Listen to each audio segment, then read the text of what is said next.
Šampanietes studijā tiks ienests bišķiņ vēlāk, jo, būtībā mums jāatzīstās, šis ir arī tādā veidā kā darba kopsakara svinēšana. Meklējumi gan turpināsies, kārtīgiem zinātniekiem nekad nevajag būt apmierinātiem ar sasniegto, vienmēr tikai jāuzdod aizvien jauni jautājumi. Es ceru, ka jūs visi projektā iesaistītie tieši tā arī jūtaties pirms pāriem tiem lielajiem, ko es nolasīju, varbūt nepaspējāt pateikt, vismaz man skaidrā valodā. Es gribu vienkārši tos praktiskos, kāda būs šī baļu karte, kad viņa būs pieejama, cik detalizēta viņa būs. Viņa būs tā kā vakaros cilvēkam nenāk miegs, viņš ieiet kaut kādā www karte, tur tāda un šitāda, uzliks 78 dažādus filtrus un uzzinās visu, kaut kad pēc 20-30 gadiem, kad jūs šito visu būsiet sakartējuši. Vienalga, kurš, labi, es redzu, ka Spriņskungs ievilka gaisu. Lūdzu. Jā, tātad, ja jautājums ir saistībā ar zemes kvalitatīvās vērtības noteikšanu, tad ir šie vēsturiskie dati, kas ir veikti no 1960. līdz 1990. gadiem, un šie dati visiem ir publiski pieejami Latvijas ģeoportālā. Tad jau savietoti arī ar citiem filtriem? Nē, ir tātad divas datu kopas. Viena datu kopa ir zemes kvalitatīvā vērtība baļu sistēmā, tā atbilstoši tā laika kartētajām lauksaimniecības zemēm, un otra datu kopa ir augsnes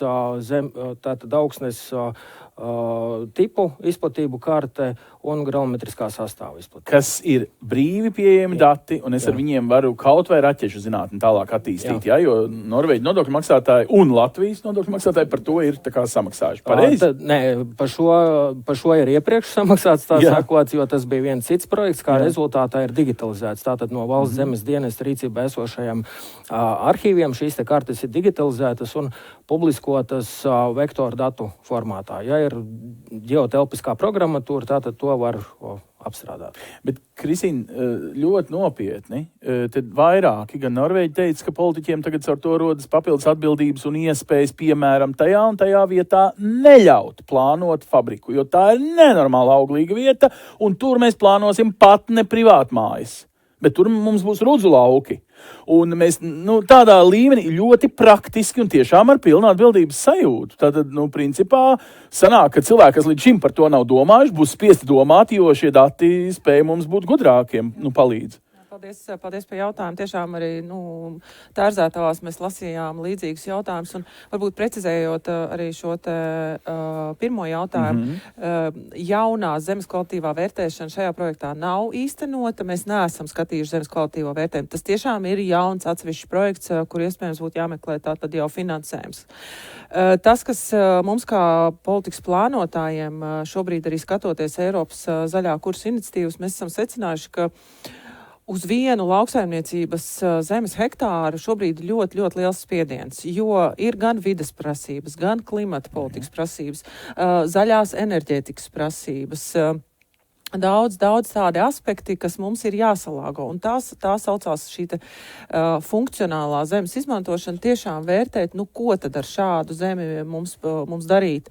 Tādēļ mums ir nepieciešama un ir šis projekts, kas daļēji jau sniedz šādu informāciju, lai jau tad varētu šīs tematiskās kartes skatīt, vērtēt, un tad tiešām, kā tu saki, arī no teritorijas attīstības plānotāja puses, ko tad darīt ar šādām teritorijām? Bija pirms neilga laika bija šis stāsts par vēju parku izbūvi nacionālās nozīmes lauksaimniecības zemēs, kur mēs kā zemkopības ministrija un ministrs arī to uzsvēra, ka šādas zemes šīs ir vērtīgās, 60 baļu vecā augšanas kvalitātes vērtējumā, ka tās ir tikai 3% no Latvijas teritorijas, un tās ir jāsargā, un tās nav atdodamas apbūvei, tādu lielu vēju parku izbūvei. Tas ir konkrētajā, tā ļoti vienkāršot runājot, ka Dobeles laukos nevar likt vēja parku, jo tas traucē...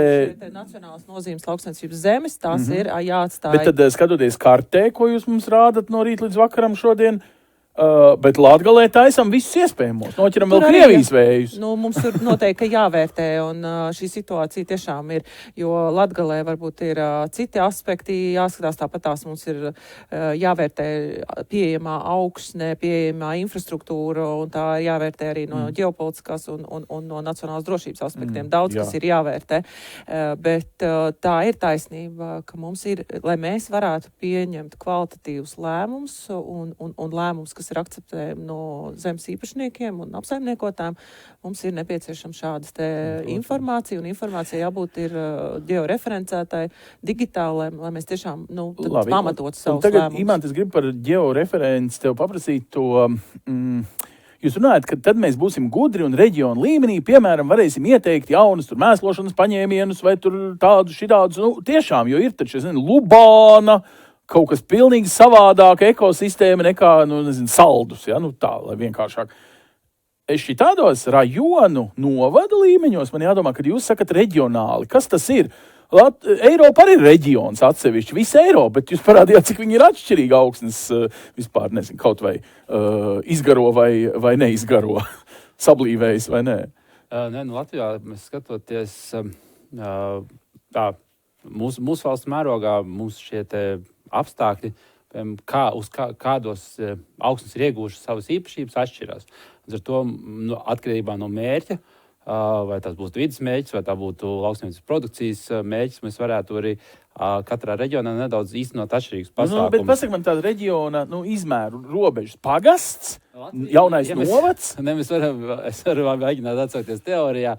Latvija ir iedalīta 11, es precīzi nepateikšu to skaitu, manuprāt, 14. Mēs varētu domāt no augsnes tieši tipiem, ja? Augsnes tipiem, tur, piemēram, augstieņu tips ir ar vienām īpašībām. Tur ir šīs te, mitruma sadalījums, ko reliefs iedot, mums būs mitras, šīs te starpogu rieplakas, kaut kāda vielu pārneses, nogāžu procesi, mums ir zemgals līdzenums, kurā no ģeoloģijas viedokļa lielā daļā mums ir uzklājušies karbonātiska māla materiāli, un tad tas nodošana to stabilitāti un to pamatu lielai auglībai.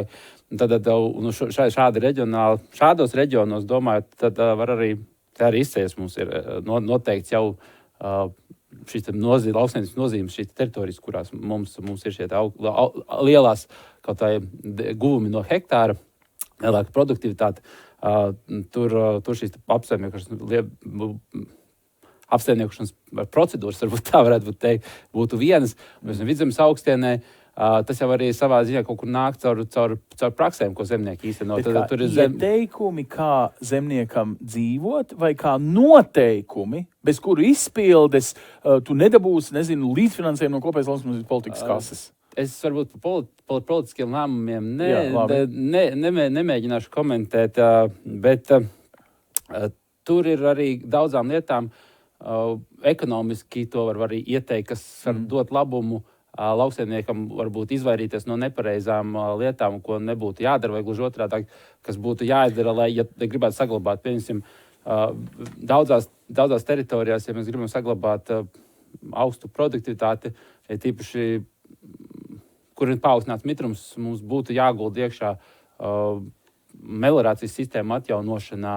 Ja mēs gribam dabūt... Kā tu varēji zināt, ka es tūlīt gribu Laurim prasīt par meliorāciju? Jo meliorāciju mēs mūsdienās neveicam viena zemnieka ietvaros. Mēs līdzfinansējam Eiropas naudu meliorācijai, tā kā tiešām lielākā apvidu ar vairākiem, un tur citreiz pat bija diskusija, ka varbūt to vispār ir jādara no valsts puses tādām strateģiskām, sākam ar šuntēšanu vecajiem aizaugušajiem upītēm vai kam. Šitajos svarīgajos jautājumos nevis, kurš pirmais malacis piesakās, jo naudas ir, cik ir, tas dabon, bet varbūt patiešām daudz zinātniskāk ir jāpieiet, kur vajag un kur varbūt tieši nekādā gadījumā nevajag, ka mums tikai liekas, ka tas ir slikti, bet paldies Dievam, ka tur tas mitruma līmenis ir labāks, jo lūk, šajā lielajā bildē, ko jūs mēģināt uzraudzīt, tas ir svarīgāk nekā viens malacis zemnieks, kas par sevi, par savu hektāriņu tikai parūpēsies. Par meliorāciju, godīgi sakot, man būs grūti atbildēt, bet, būtībā ir jāvērtē visam prioritātes. Pieņemsim arī šajā pašā kartēšanas kontekstā. Ja jānokartē visa Latvija, pieņemsim, tad tur ir jāprioritizē, jo resursi tik, cik ir, darba spēks tik, cik ir, bet tas pats arī būs attiecībā uz meliorāciju. Nē, bet es tagad paņemšu vienu līdzību. Pirms es mežsaimnieks gribu aiziet un kaut ko darīt ar savu mežu. Man patiesībā ir jādabona meža dienestu uzraudzības, ka vispār tur var darīt to, ko es gribu, stādīt, cirst, vēl kaut ko. Kaut kādā mērā, kad mums būs šie dati zināmi, jā, tas ir tavs īpašums. Jā, bet tur ir ne tikai melnā stārķa līgzda, bet tur ir arī tādi realitātes apstākļi augsnei. Un jā, pats vainīgs, ka mantoja tieši to no savu vecvectēva. Un tagad tev jādara tas un tas. Tad tā praktiskā dzīvē, ko tas var nozīmēt. Es baidos, ka zemnieki viņiem varētu nepatikt šis pieejas princips. No tās, ko mēs arī sarunās ar Eiropas komisiju, arī šie dati, kas, piemēram, no kartēšanas būs, mēs tiešām arī ejam uz to, ka dati tiek vākti lauku līmenī, lauku bloku līmenī. Mēs redzam arī šīs indikācijas, kādas, iespējams, kā tu saki, uz ko virsīsies nākotnes maksājumi. Mēs to visu vērtējam, un mēs šobrīd maksimāli domājam, un arī tas, ko tu vērs uzmanību, vai tur melorēt, vai tur šo te zemes funkcionālu izmantošanu, mēs skatāmies daudz plašāk lauksainiecības zemes, mežsainiecības zemes, pilsētu teritorijas. Tas viss ir jāliek kopā, un mēs arī ministrijā, tas redzējums ir tāds, ka mums ir ļoti daudz dažādu datubāžu un informācijas un arī kartas, kur mums tiešām jāmēģina saprast, kā salāgot, kā maksimāli visu šo informāciju iespējams vienā platformā var apskatīt, lai tiešām dotu pievienoto vērtību lauksaimniekam izanalizēt. Jā, bet jautājums ir, cik tālu viņš drīkst pieņemt pats savus lēmumus par savu īpašumu. Viņš teiks, privāti īpašums ir svēts, tas ir demokrātijas pamats. Ko jūs tur jaucaties? Vai es likšu, jo augu valsts dienas tagad izdomās, ka man tur slāpekļi piesaistēji, jāliek tikai un vienīgi āboliņš jāsēj. Viss, lucerni nekādā gadījumā. Kā tas Lauris drīkst man šitādu telegrammu sūtīt? Tas ir mans hektārs.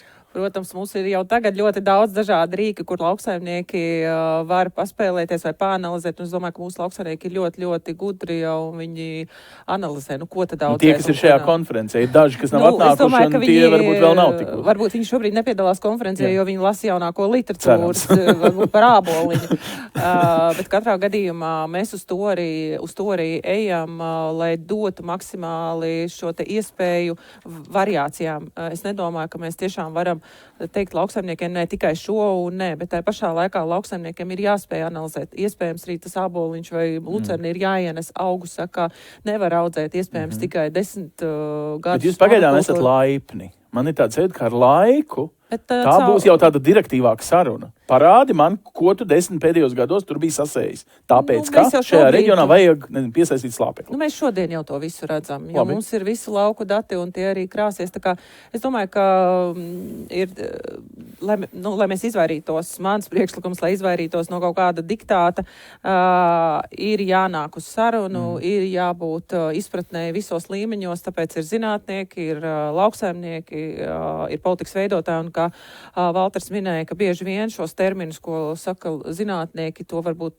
lauksaimnieki līdz galam neizprot, bet tad atnākam, sēžam, skatāmies, analizējam un mēģinam maksimāli vienkāršā valodā sazināties, jo skaidrs, mēs katrs dzīvojam savā burbulī, savās terminoloģijās, bet to visu, manuprāt, mēs varam īstenot. Un mums ir ļoti labs pamats, jo šobrīd ir kopējās lauksaimniecības politikas plānošanas periods, kur mēs esam uzsākuši, mēs jau redzam daudzos izaicinājumus, bet neviens jau nav teicis, ka nākošie būs vieglāki, un mēs redzam tās indikācijas, es domāju, ka arī lauksaimnieki viņas jau redz, un to spiedienu, kāds tiek uzlikts caur Eiropas zaļo kursu un kādas jaunas iniciatīvas pat vēl nāks, tā kā principā mēs šos te nākotnes vīzijas soļus jau saredzam līdz kaut kādam 35. gadam. Forši.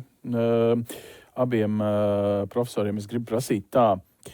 Es dzirdu divas tā kā problēmas. Lauris mums pastāstīja par to sablīvēšanos kā par mūsu tā kā akūtāko. Bet ja es tagad domāju vēl pēc 10 gadiem, taču jūs, varbūt ne konkrēti jūs, bet jums koleģiāli zinātnieki izštukos, kā tad to kapčurēšanu veikt, kā to CO2 iedabūt atpakaļ zemē ar domu, ka vēl pēc cik tur tiem gadiem viņi kļūst par, naftu, vai, ko nebūtu viņi izdomās kļūt. Proti, sablīvējums pats par sevi ir virskārtai, nav tur tā, bet pēc būtības katru reizi, kad es klausos tā ļoti vienkāršot, ka tu near, tu tikai bišķiņ ar, tu tikai nedziļi ar to ārkli. Tas ir, ko zemnieks mūsdienās saņem. Glābi klimatu neār. Mēģini, neko nedarīt. Tad jau tas sablīvējums tā kā tāda virskārtiņa ir lielisks. Dabūsim caurumiņu, iepumpēsim visu slikto iekšā. Es atvainojos, ka es tā rūpi laikam kā Donalds Trumps izklausās no malas. Bet tad šie dati nevienmēr šobrīd nolasāmi, tā kā neērti vai nepatīkami, ilgtermiņā var nozīmēt mums tādu tā kā zelta āderi, ne? Jā, es no savas puses varētu teikt, ka tāpēc, kad saistībā ar šo te datu trūkumu mums ir nepieciešami tie primārie dati. Tātad primārie dati jau mums ir ļoti labi no tās vēsturiskās informācijas, ka mēs zinām, kur ir smilšainas augsnes, mālainas augsnes, mēs zinām, kādi apmēram tie augsnes veidošanās procesi ir, kur ir mitruma apstākļi atbilstoši tur, kur tas glejošanās horizonts parādās un tam līdzīgi. Bet mums ir jāmēģina domāt par monitoringa attīstību nākotnē, ievietot šos te monitoringa punktus tajās reprezentatīvajās teritorijās, lai mēs vienlaicīgi, mēs nezinām, kādas nākotnē var būt prasības, un lai mums šie te primārie dati būtu, ka mēs varam pielāgot atbilstoši ziņot atbilstošajām prasībām, jo tās prasības var mainīties. Tagad mums ir svarīgs, piemēram, oglekļa piesaiste, emisijas, nākotnē mēs nezinām, par ko mēs runāsim. Un tāpēc tā pati tilpumasa, tāpēc, ja mums būtu vēsturiskajos datos jau šī te tilpumasa, tad nebūtu problēmas noteikt oglekļa krāju hektāros, cik tonnas uz 1 hektāru ir, risināt šos te jautājumus, bet tāda informācija nav. Mēs varam tikai balstīties uz šādiem te hipotētiskiem, teorētiskiem pieņēmumiem pēc zinātniskās literatūras, bet pietrūkst reālajā mērījumi dabā. Droši. Profesors papildina profesoru, tas ir vienmēr skaisti. Es vairāk no tās varbūt teorijas viedokļa, kā tas viss process notiek. Ir mums skaidrs kaut kādi mehānismi, kas kā caur no atmosfēras, caur biomasu izved cauri, mums nonāk šis te ogleklis organisko savienojumu veidā augsnē, bet kāpēc viņš vienā tipa augsnēs viņš uzglabājas ilgāk, citās retāk, vienās arot notiek mums tāda piemēram, emisija un papildus ogleklim arī citas segāzes, kāpēc citās augsnēs ir savādāk. Tur vēl ļoti, ļoti daudz neatbildētu jautājumu. Tur no mineraloģiskā sastāva, no ķīmiskā sastāva, no mikrobioloģiskās aktivitātes. Tur tiek pētīts un regulāri kādas iepriekšējās zināšanas tiek apgāstas vai papildināts. Un varbūt arī tās prakses, kas ir labāk šobrīd šķiet, ka viena dati parādījuši, tas varbūt strādā vienā reģionā, un šī bezaršana vai minimāla aršana, piemēram, ir laba. Siltāk klimata mums varbūt mūsu reģionā pēc gadiem 10 būs vēl kāds jauns atklājums, ka teiks, ne, jāar, bet tā un savādāk, un piemēram, varbūt kaut kā dziļo aršanu jāpiesaista metra dziļumā ogles ar kaut kādiem augiem, kam ir ļoti dziļas sakņu sistēmas un tā tālāk. Tā kā, tas viss process iet uz priekšu, un katrā ziņā es pieņemu kaut kādas prakses arvien labākas un labākas, pareizākas un varbūt reģionu līmenī piemērotākas tiks identificētas, un zemes īpašnieki to varēs mērķiecīgi un ar skaidru apziņu, kas tiešām strādā arī darīt. Lauri, tas, ko mēs te iegūstam tajā kopainā par Eiropu, mazliet kā atbild zemniekam uz jautājumu, mēs jau tā, tas, ko viņi jums vienmēr pārmet, mēs jau tā, cik tik var precīzi un cik tik var maz lietojam minerālmāsu. Paskatieties uz dāņiem un nīderlandiešiem, kā viņi tur bārstās. Ko jūs gribat ar saviem 40% samazinājumiem tuvākajos gados? Jūs ko, traki esat, tad mums auglības nebūs. Bet šis, ko tikko profesori teica, kā iedod to jēgu, ka jūs varat loģiskāk izskaidrot, iespējams drīz atrast jaunas metodes, kāpēc nebērt, kad nebērt, vai arī pilnīgi otrādi. Pierādīt, ka mūsdienu zemniekam ir taisnība, ka jāber ir vēl, ka paskat, kā Norvēģi gadiem iegulda savas augsnes, izpētē, bet tad jau laikam arī precīzā uzlabošanā, tātad vārds precizitāte un vārds arī skaidrojums. Vai tev nešķiet, ka šis projekts iedod to reālo bāzi, lai visi nevis dusmotos uz auga aizsardzības dienestu vai uz Briseli? Tas ir tāds ļoti komplekss jautājums, bet es jau negribētu teikt, ka nav jābar vispār. Būtībā Latvijā pēc augsnes agroķīmiskās izpētes datiem fosforu līmenis vidēji mums ir zems vai ļoti zems pēc mūsu tiem novērtējumiem. Tās problēma jau ir slāpeklis, bet arī es gribētu varbūt bišķīt iepriekšējo to jautājumu, kas profesoriem tika uzdots papildināt. Šīs direktīvas priekšlikuma kontekstā tā sablīvēšanās rada risku. Augsne ir pārāk blīva, augsnes saknes nevar pilnvērtīgi attīstīties, tālāk tas jau ietekmē augu ražību, ekonomiskos zaudējumus, tas noved visu tādā procesā. Bet šie visi dati būtībā ir jāskatās kompleksi, jo Ja kaut viens no šīm degradācijām ir, tas jau rada zaudējumus, bet kopumā tas viss var radīt vēl lielākus zaudējumus, vēl lielāku risku. Un ņemot vērā, ka mums vēl lielākā ātrumā un jonī klimata pārmaiņas veidojas, ka šie ātrie plūdi, tātad izskalošanās var notikt, nosīti ātrāk. Ja? Melorācijas zinātnē cilvēki reāli rēķina, kā pilsētās tovers, kur uzkarāt ūdeni, jo vienā sekundē var nobirt tik, cik augstu nevar paņemt pretī. Ja? Tie kadri jau ir šausminoši tagad no citām valstīm, bet viņi taču riebekļi tuvojās mums tie kadri, ja? Kad no televīzijas. Šitās visas lietas viņām jābūt superjūtīgām. Mums tie 20 gadi, pat es teiktu, nav, ko jūs te apņēmāties tikko šodien. Mēs 20 gados šito uztaisīsim par pilnu bildi Latvijai. Protams, ka jā, arī augsne, tas, ko minēja, patiešām arī ir viens no degradācijas veidiem, ko ir jāmonitorē. Viņš manā prezentācijā arī nemaz neiekļauj, jo viņam ir sarežģīts novērtējums, bet augsnēs aizturspējas, pareizi atceros, bija tas termins. Un, tas arī viens no degradācijām, tas arī ir būtisks. Bet, bet šis mērķis jau ir primāri iegūt datus, jo mums daudzās jomās daudz degradācijas mums nepietiek dati ne Latvijā, ne Eiropas kontekstā, lai pilnvērtīgi par tiem spriestu. Tādēļ arī šis ir tas pirmais solis iegūt datus. Tad katram no jums ir jāiedod tas viens cilvēcīgais labums. Tagad, kas jums likās, jūs gan esat sastrādājuši par šiem gadiem, gan redzējuši, ko citi dara un gan iekļāvušies. Tiešām sirsnīgs paldies par tādu normalitāti.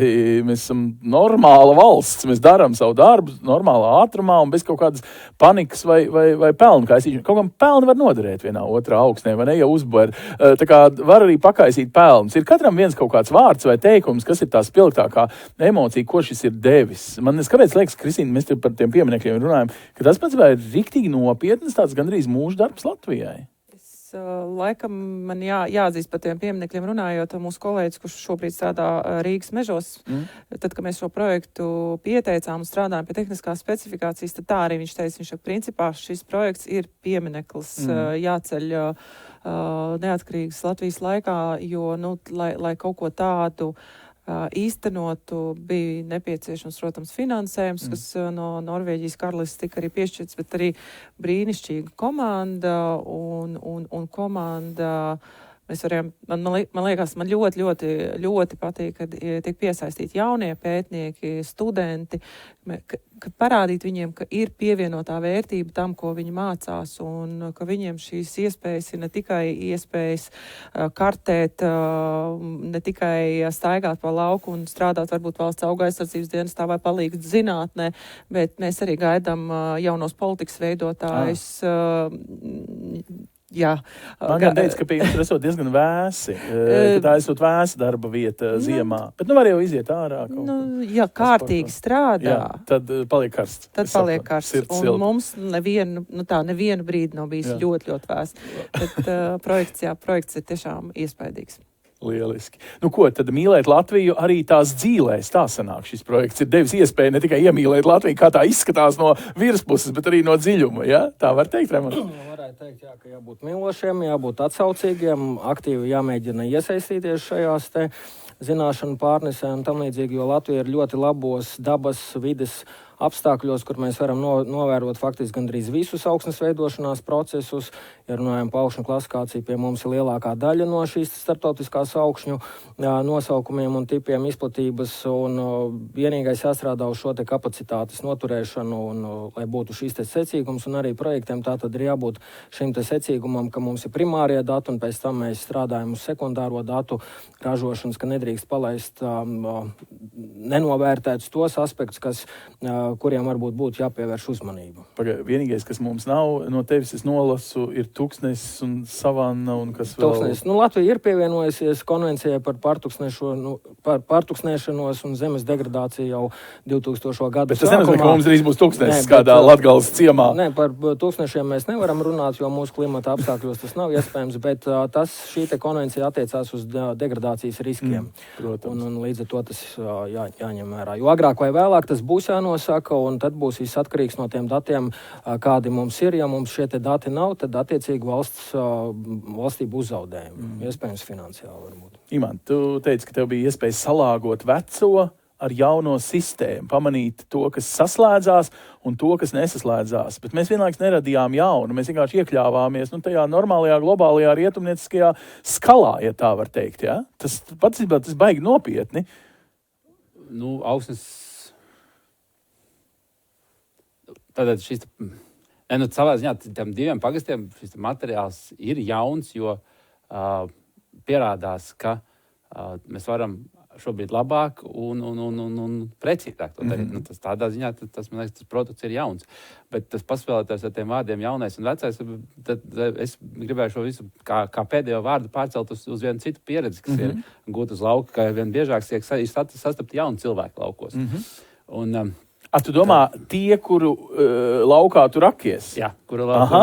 Un savā ziņā, un tie jaunie cilvēki ir arvien viņi prasīgāki, gudrāki, un man gribētos teikt, ka, lai lauksaimniecība un zemes apstrāde un zināšanas par augsni ir kļūst arvien stilīgāks, un tas arī varbūt ir novēlējums, un jo gudrāki top zemes izmantotāji, jo viņi arī principā prasīs nākotnē arvien precīzāku informāciju par to, un to kopumā tā visa saimniekošana būs ar augstāku pievienoto vērtību. No šiem jaunajiem arī Valters Zelčs, es domāju, ir, un tu taču dzirdēji, ka viņš teica tiešu un neviltotu paldies, jo tas ir kaut kas, ko Latvijas Republika dara, ja tā teikt, katra saimnieka vietā. Tas ir jums jādara, bet tā pievienotā vērtība jau tiešām nāk, tad jau ir vērts nodokļus maksāt, ja par tevi arī kāds cits padomā, ne tikai tu pats tur domā, vajag man tur to nabaga slāpekli vai nevajag. Es to slāpekli kaut kā pa daudz, es laikam tālāk netiku, toreiz Mendeļievu tabulu, kad bija jāmācās. Bet kā tev, Lauri, vai tu esi guvis spārnus šādā veidā lidojot virs Eiropas būtībā? Es gribētu aizņemties norvēģu kolēģi vienu teicienu. Nafta vairs nav vērtība, dati ir vērtība, jo tam ir pilnīgi jāpiekrīt, jo dati ir arī šī te projekta, un arī mums tas ir mērķis, bet dati nav pašmērķis. Dati ir, lai tie būtu vērtīgi, tie ir jāizmanto pilnvērtīgi, tie ir jāliek lietā, un tie ir jāpasniedz tādā veidā, lai viņi būtu skaidri, saprotami un izmantojami. Bet, bez datiem nekas jau nenotiks. Nē, protams, lielākās kompānijas, kas agrāk lielākās pelnošākās pasaulē pirms 15 gadiem bija naftinieki, tagad datenieki. Tad tos datiniekus tu esi kaut kādā mērā, Kristīna, radījusi, ja tā var teikt, kā tev veicās ar nolasīšanu, vai tev vēl nākamie tiešām 20 gadi būs jāpaliek darbā un jāstrādā, jo tie 20 gadi, man tas liekas vesela paudze. Tev atliks noteikti pensionēšanās vecumu. Es domāju, tev nepalaidīs tuvākos 20 gadus. Jā, principā es gribētu teikt, ja man Zemkopības ministrijas vadība novērtēs, tad, protams, es palikšu vēl strādāt. Bet man ir prieks, ka mums ir šāds projekts un tā nodevuma.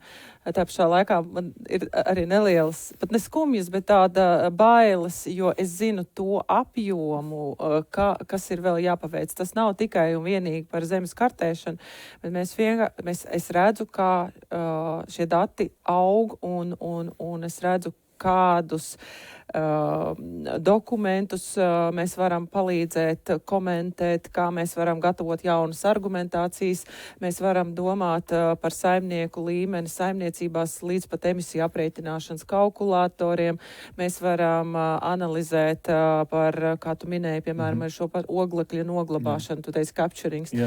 Šeit jau ir jārunā un jāmēģina arī ar saimniekiem kopā tā tad runāt, kā tad to oglekli mēs augsnē ienesīsim, nevis noglabāsim, kā pieņemsim Inču kalnā, iepumpēt kaut ko, bet ogleklis un augsne ir viens no lielākajiem oglekļa krātuvēm, un caur saimniekošanas praksēm, caur augusakām, caur pārdomātām agrotehnikām mēs varam šo oglekli palielināt. Tu gribi teikt, ka uz tā bāzes, tā kā mēs līdzīgi šobrīd lauksaimniecību varam pārvērst arī par faktiski enerģētiku, par enerģijas ražošanu, lai pēc tam sadedzinot iegūt siltumu vai elektrību vai ko nebūtu, mēs principā arī šo klimata problēmu apkalpošā līmenī varam kā jaunu nozari, nevis kā pārtiks ražošanu, bet kā tu teici, saglabāšana, capturings, kā tagad latviski uzglabāšana. Mums pašreiz Eiropas komisijā notiek jau diskusijas, darba grupas, un ir tāds termins kā oglekļa saistīga lauksaimniecība. Oglekļa saistīga jeb angliski viņi ir carbon farming. Yes. Un tad principā šis ir kā jauns biznesa modelis lauksaimniekiem, kā pelnīt nākotnē uz oglekļa piesaistēm savā saimniecībā. Vai nu tā ir biomasa, vai tas ir ogleklis augsnē. Un tā brīdī sanāk vairs nav pamats tā kā šķendēties, ka mans radinieks Latgalis man novēlējis zemi visneauglīgākajā vietā, tur tikai, jo tā brīdī tu principā vari kaudzi naudas uztaisīt, pat ja tev pagaidām ir kā neauglīga zeme.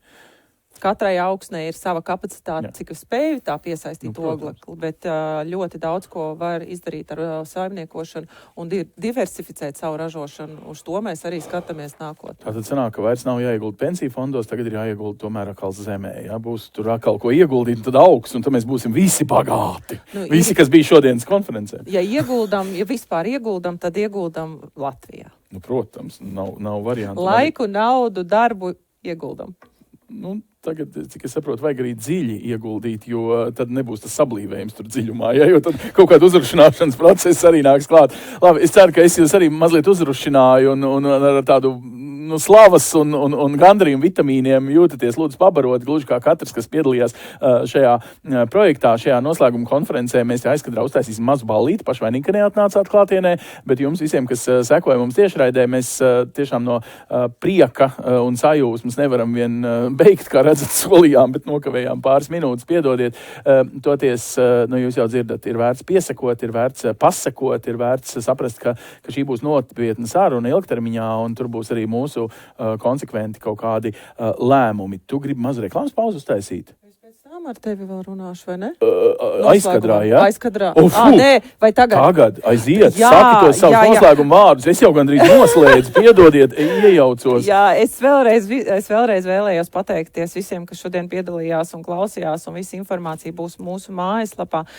Mēs maksimāli visas kartes publicēsim ģeoportālā, arī atvērtos datos, vēl papildus informācija sekos. Mazliet reklāma raksta jaunākajā saimnieks izdevumā janvārī ir arī reklāma raksts par mūsu projektu. Aicināt iepazīties ar to, kur arī ir QR kods, kurš aizdīs jūs uz mūsu mājaslapu un variet daudz precīzāk un vairāk iepazīties ar nodevumiem. Tie, kas mums šobrīd vēl ir, bet pēdējie visi tiks ievietot. Un arī tur ir konferenču ieraksti no iepriekšējām konferencēm, un tās arī jūs esat laipni aicināti tad izpētīt, izsakot. Un ja ir kādi jautājumi, tad Zemkopības ministrija ir atvērta. Mēs varam atbildēt uz visiem jūsu jautājumiem. Bet liels paldies visiem! Es domāju, daudz no jums tagad ir gudrāk ko paprasīt, tagad, kad brauksiet uz LLKC ikdienas apmācībām arī, vai ne? Ir taču ziema, ir taču jābrauc, ir jāmācās. Tā kā laipni lūdzu šitā smukā studijas, starp citu, no Jelgavas, no LLKC mēs te baudam vienkārši kā mazs atgādinājums, ka katram vienam mācīties, vēlreiz mācīties. Jā, to teica Ļeņins, bet viņam bija taisnība. Tikai par šo lietu, protams, par daudzām citām viņam nebija. Liels paldies! Dzīva planēta sākas dzīvā augsnē un ir vērts par to domāt, mīlot Latviju. Uz redzēšanos. Tāpat kā dzīva planēta sākas dzīvā augsnē, kā dzīves projekts sākas dzīvā komandā. Visu projektu kopā satur projekta vadītājs un Zemkopības ministrijas izveidotais kodols. Sākot no projekta idejas un projekta plānošanas, partneru atrašanas, naudas plūsmām, līdz pat reāliem darbiem, atskaitēm, komandējumiem, vizītēm, reiķiniem, semināriem, konferencēm un visam citam. Tie esam mēs. Attiecībā uz augsnes datiem mēs esam kā aizīts miglā. Mums dati ir, bet mēs tajos maldamies. Lai mēs nebūtu kā aizīts miglā, ir šis projekts. Vispirms ir jāzina, kas ir augsne, tikai tad to varam pārvaldīt. Es atbalstu saudzīgu darbu ar zemi, jo zeme ir vienīgā zināmā planēta, uz kuras ir šokolāde. Mūsu projekts ir tikai sākums, tikai sēkla, un es ticu, ka tas nesīs labus augļus Latvijai. Projekts ir dzīves. Lai to precīzi iekonservētu papīros, reizēm jākļūst par farmaceitiem vai pat iluzionistiem. Bet kā Mirta Stanta teica, papīri mums ir kārtībā. Es nespētu un nemēģinātu jums iemācīt mīlēt Raini, bet mēs varam kopīgi mācīties mīlēt augsni un cienīt to. Un saprast, ka tā zeme, pa ko mēs staigājam, ka tā ir dzīva un no tās sākas visa planēta. Man pieder tēva zeme, ar visām atmatām. Man pašam kungam būt, man pašam arājam.